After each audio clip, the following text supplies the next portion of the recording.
A look at this timeline here of the events. In March of 2021, the first of 25 civil lawsuits alleging sexual misconduct were filed against Watson. In March of this year, a grand jury in Harris County, Texas, declined to indict Watson of any criminal charges. He was then traded to the Browns a week later. And then on June 21st, attorney Tony Busby announcing that 20 of the remaining 24 lawsuits at the time against Watson had been settled. Watson, who's now a Brown, has a disciplinary hearing scheduled for tomorrow with the NFL, expecting to push for a lengthy suspension for Watson, according to Adam Schefter.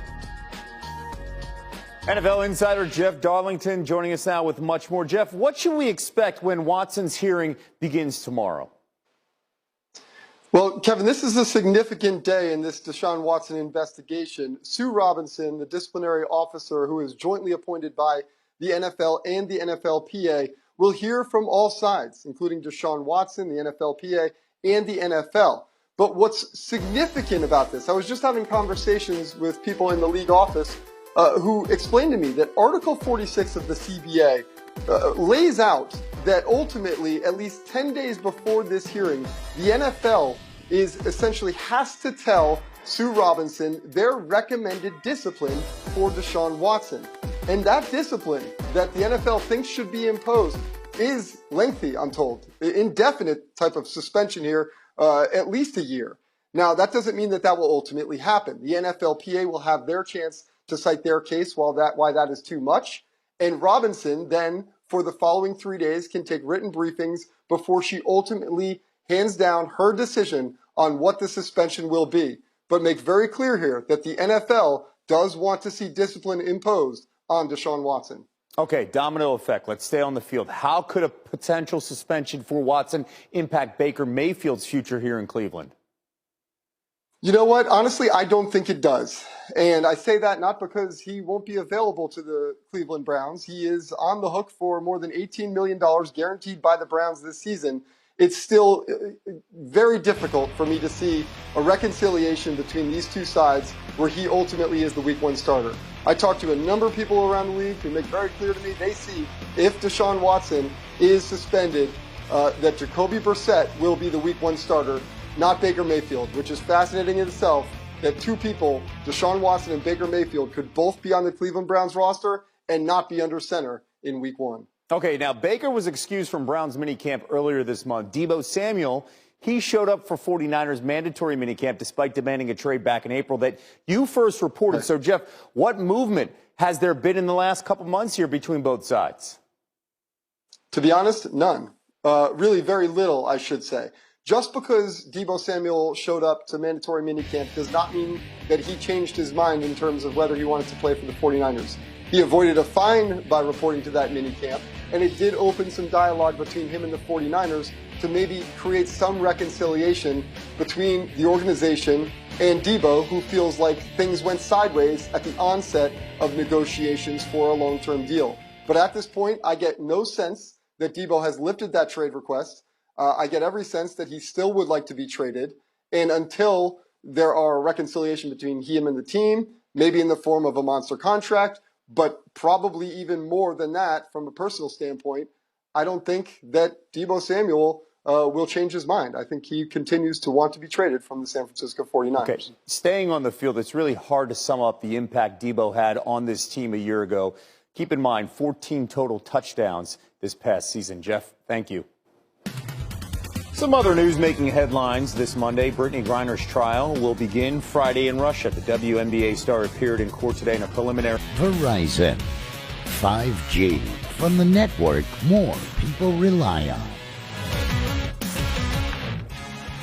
It's the return of Wimbledon, Kevin, which also means the return of my accent. Lucky us. Number 23, Francis Tiafoe. Let me stop. Out of the USA, taking on Andrea Vavasori. Tiafoe was strong. He took the first set 6-4. Match point for Tiafoe after taking set 2. Light work. Tiafoe advances to round 2 with a win in straight sets, Kevin. Appreciate that. World number 1, Novak Djokovic, taking on Soon Woo Kwon. And Djokovic serve helping him go up 5-3, looking for set 1 victory. He would take that set 6-3. Then up 2-1 serving for the match. The ace right there. And with the win, it's Djokovic's 80th at Wimbledon. We continue with our ranked players. Number 5, Carlos Alcaraz of Spain, taking on Germany's Jan-Lennard Struff. Alcaraz down 2-1, rallies to win the 4th set tiebreak. Stroke evens it up. And in serving for the match, this right here, light work for Alcaraz. One of 30 aces on the day to help himself to a spot in the second round. The women's side, number 10, Emma Raducanu. Great Britain taking on Alison van Oinkbank of Belgium. Raducanu, backhand winner, taking the first set 6-4 and serving for the match. This is her opening match and her debut Wimbledon center court, and she wins in straight sets. Oh, they love it, the Brits, as she advances to round 2. Return of the icon is scheduled for tomorrow. Talking Serena Williams, her quest for a record 24th Grand Slam title. Last time we saw the 7-time Wimbledon champ competing in a singles event happened a year ago at center court, where she slipped on the grass, injuring her right hamstring, forcing her to stop the first set of her first round match. To get us ready, here's Jeremy Schaap with much more on the wild card.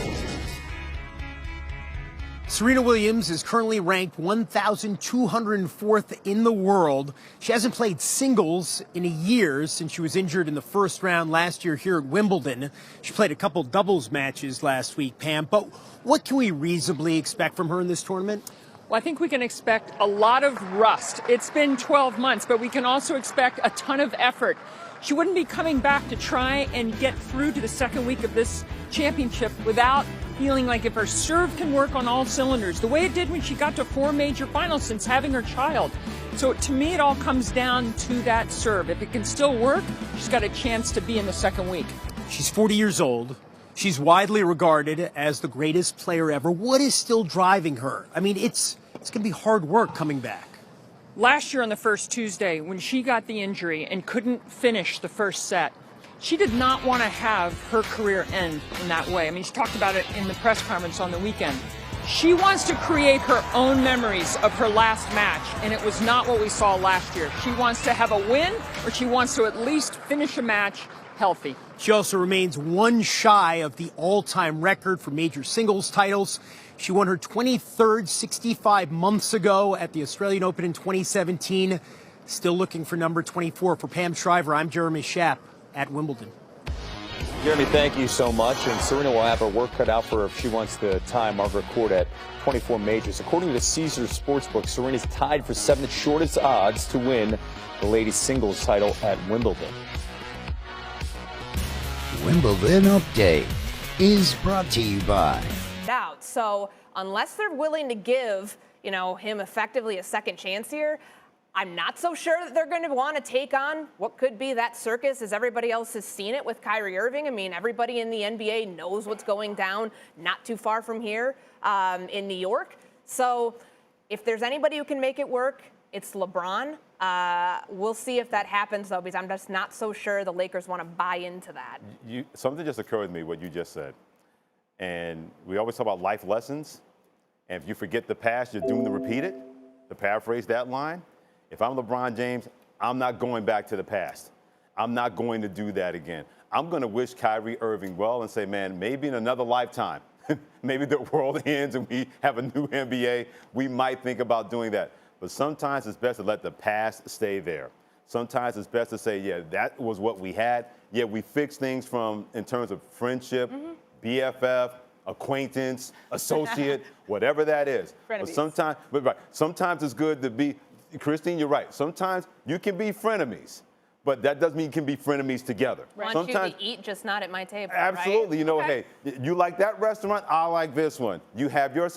Sometimes it's good to say, you know what, Kyrie?